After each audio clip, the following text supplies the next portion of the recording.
Guys welcome back. ഞാൻ റാസി. ഇന്ന് ഞാൻ നിങ്ങളെ കാണിക്കാൻ വേണ്ടി പോകുന്നത് ഒരു കാറിന്റെ AC ലീക്ക് എങ്ങനെ ഫൈൻഡ് ചെയ്യുക എന്നുള്ളതാണ്. അതിന് നമ്മൾ ഉപയോഗിക്കുന്ന പ്രൊസീജിയേഴ്സ്, കാര്യങ്ങൾ, അതിന്റെ സ്റ്റെപ്പുകളൊക്കെ എന്തൊക്കെയാണെന്നുള്ളതാണ് ഗൈസ് ഞാൻ നിങ്ങളോട് പറയാൻ വേണ്ടി പോകുന്നത്. ഓക്കെ, അപ്പം ഈ ഒരു കാറിന്റെ സ്റ്റോറി ഞാൻ പറയാം. ഇന്നോവ 2011 മോഡലാണ്. ഈ വാഹനം ഏകദേശം ഒരു 6 മാസം മുമ്പ് നമ്മുടെ ഗ്യാരേജിൽ വന്നു. ഇതിന്റെ ഓണർ പറഞ്ഞു കൂളിംഗ് കുറവാണ്. അപ്പം അതൊരു യാത്ര പോകുന്ന സമയമായിരുന്നു. അതുകൊണ്ട് തന്നെ നമ്മൾ എന്ത് ചെയ്തു, അപ്പം ഇതിന്റെ ഗ്യാസ് നമ്മൾ ഫുൾ റീപ്ലേസ് ചെയ്തു. റീപ്ലേസ് ചെയ്ത് കഴിഞ്ഞപ്പോൾ നല്ല തണുപ്പായി, നല്ല പെർഫോമൻസ് ആയി വണ്ടി. ഗൈസ് അങ്ങനെ അദ്ദേഹം 6 മാസം ഉപയോഗിച്ച ശേഷം ഇപ്പോൾ ഈ അടുത്തായിട്ടാണ് അദ്ദേഹത്തിന് ഈ വണ്ടി അത്ര തണുപ്പ് ഫീൽ ചെയ്യുന്നില്ല കേട്ടോ. അപ്പം അദ്ദേഹം ഗ്യാരേജിലേക്ക് വണ്ടി കൊണ്ടുവന്നു. അപ്പം നമ്മൾ ഇതിനെ ഈ ലീക്ക് ഫൈൻഡ് ചെയ്യാൻ വേണ്ടി നമ്മൾ ഉപയോഗിച്ച സ്റ്റെപ്പുകളാണ് നിങ്ങളുടെ അടുത്ത് ഞാൻ പറയാൻ വേണ്ടി പോകുന്നത്. ഓക്കെ, അപ്പം നമ്മൾ ഗ്യാരേജിൽ ഒരു കിറ്റ് യൂസ് ചെയ്യുന്നുണ്ട് AC ലീക്ക് ഫൈൻഡ് ചെയ്യാൻ വേണ്ടിയുള്ള. ആ കിറ്റ് നമുക്ക് മസ്റ്റ് ആണ്. അതില്ലാതെ AC വർക്ക് ചെയ്യാന്ന് പറഞ്ഞാൽ മൊത്തം പ്രശ്നങ്ങളായിരിക്കും. നിങ്ങൾ എന്നും കസ്റ്റമേഴ്സ് ആയിട്ട് പ്രശ്നങ്ങളായിരിക്കും. ഓക്കെ, അപ്പോൾ അതിന്റെ കാരണം കൂടെ ഞാൻ പറയാം.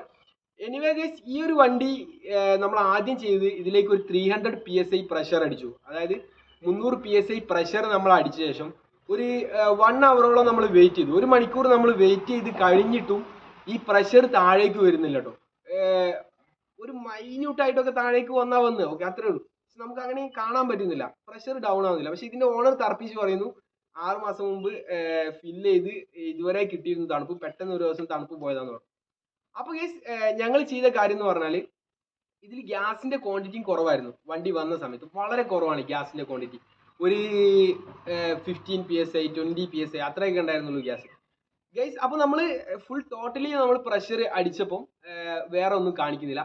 അങ്ങനെ നമ്മുടെ ആദ്യം നമ്മൾ ചെക്ക് ചെയ്യാൻ പോകുന്നത്, നമ്മൾ സെപ്പറേറ്റ് ആയിട്ട് ചെക്ക് ചെയ്യും. അതായത് AC യിൽ ലീക്ക് വന്നു കഴിഞ്ഞാൽ ആ ലീക്ക് കിട്ടുന്ന വരെ നമ്മൾ ചെക്ക് ചെയ്തുകൊണ്ടിരിക്കും. എവിടെയാണെന്നുള്ളത് നമ്മൾ ഷാർപ്പായിട്ട് ഫൈൻഡ് ചെയ്തിരിക്കും. അങ്ങനെ അത് നമുക്ക് ഇൻട്രസ്റ്റിംഗ് ആയിട്ടുള്ള ഒരു കാര്യമാണ്. അപ്പോൾ ഈ ഒരു വാഹനം നമ്മൾ ആദ്യം തന്നെ ഇവാപ്പറേറ്ററിനെ മാത്രമായിട്ട് നമ്മൾ ടെസ്റ്റ് ചെയ്തു. അപ്പം ടെസ്റ്റ് ചെയ്തപ്പം 1 മണിക്കൂറൊക്കെ എടുക്കുന്ന സമയത്ത് കുറച്ച് പ്രഷർ ഡൗൺ ആവുന്നുണ്ട്. മാത്രമല്ല നമ്മൾ ആ സമയത്ത് തന്നെ ഇനി നമ്മൾ ഫിക്സ് ചെയ്ത ആ ഒരു ടൂളിന് ആ ഒരു കിറ്റിൽ എന്തെങ്കിലും പ്രശ്നമുണ്ടോ നോക്കാം. അവിടെയൊക്കെ നമ്മൾ മീൻസ് വെള്ളമൊക്കെ ഒഴിച്ചു, സോപ്പ് വാട്ടറൊക്കെ ഒഴിച്ചു. പക്ഷെ അവിടെ ഒന്നും ലീക്ക് കാണിക്കുന്നില്ല. അങ്ങനെ ഇതിന് ഓണറോട് സംസാരിച്ചു.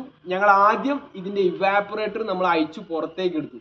അപ്പം വേറൊരു കാര്യം പറയാനുള്ളത് എന്താ വെച്ചാൽ, നമ്മൾ ഒരിക്കലും തന്നെ ഒരു ഊഹത്തിന്റെ മേലെ ഈ സാധനങ്ങളൊന്നും നമുക്ക് മാറ്റാൻ പറ്റില്ല കേട്ടോ. അപ്പോൾ നമ്മൾ ഊഹിക്കുകയാണ് വേറെ സ്ഥലത്തൊന്നും ലീക്ക് കാണുന്നില്ല, ഇവാപ്പറേറ്റർ അങ്ങോട്ട് മാറിയേക്കാം എന്നൊക്കെ പറഞ്ഞ് നമ്മൾ ഇവാപ്പറേറ്റർ മാറിയാൽ ചിലപ്പോൾ ഒരു 2 മാസം കഴിയുമ്പോൾ ആ വണ്ടി വീണ്ടും റിട്ടേൺ വരും വേറൊരു പ്രശ്നമായിട്ട് ഗൈസ്. അങ്ങനെ നമ്മൾ എന്ത് ചെയ്തു, ആ ഇവാപ്പറേറ്റർ അയച്ചെടുത്തിട്ട് ഗൈസ് പ്രോപ്പറായിട്ട് ലീക്കാണ് ആ ഒരു പാർട്ടിന്ന് 100% ഉറപ്പായാൽ മാത്രമേ നമ്മൾ മാറ്റുള്ളൂ.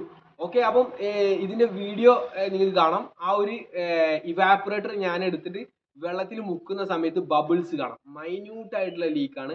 ഇതിന്റെ ഓണറിനെ ഡയറക്റ്റ് സെൻഡ് ചെയ്ത് കൊടുത്തു. ഓണർ ഇവിടെ അല്ല, അദ്ദേഹം പുറത്താണ്. അദ്ദേഹത്തിന് അയച്ചു കൊടുത്തു വാട്സപ്പിൽ. അദ്ദേഹം അവിടുന്ന് കണ്ടു, ഓക്കെ ഇവാപ്പറേറ്റർ മാറാൻ പറഞ്ഞു. ഓക്കെ, അപ്പം നമ്മൾ ഇവാപ്പറേറ്റർ കൊണ്ടുവന്നു, ഇവാപ്പറേറ്റർ ഫിക്സ് ചെയ്തു.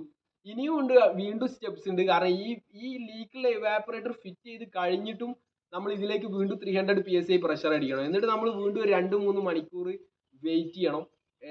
കാരണം നമ്മൾ വേറൊരു കാര്യമുണ്ട്. ഇപ്പോൾ നമ്മൾ ഒരു 3 മണിക്കൂർ നമ്മൾ വെക്കുകയെന്ന് കരുതാം. ഇപ്പോൾ എക്സാമ്പിൾ ഇപ്പോൾ നമ്മൾ രാവിലെയാണ് പ്രഷർ അടിച്ച് വെക്കുന്നതെങ്കിൽ ഉച്ച സമയമൊക്കെ ആകുമ്പോൾ നമ്മുടെ പുറത്ത് മീൻസ് കുറച്ച് ചൂട് കൂടി വരും കേട്ടോ.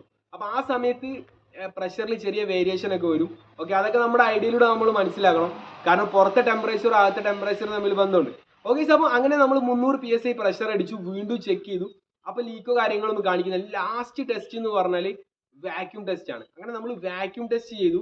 വാക്യൂം ടെസ്റ്റ് ചെയ്തപ്പോൾ 100% ഉറപ്പായി വേറെ ലീക്കോ കാര്യങ്ങളോ ഒന്നും തന്നെ ഇല്ല എന്നുള്ളത്. കാരണം വാക്യൂം കറക്റ്റ് ആയിട്ട് ഹോൾഡ് ആവുന്നുണ്ട്.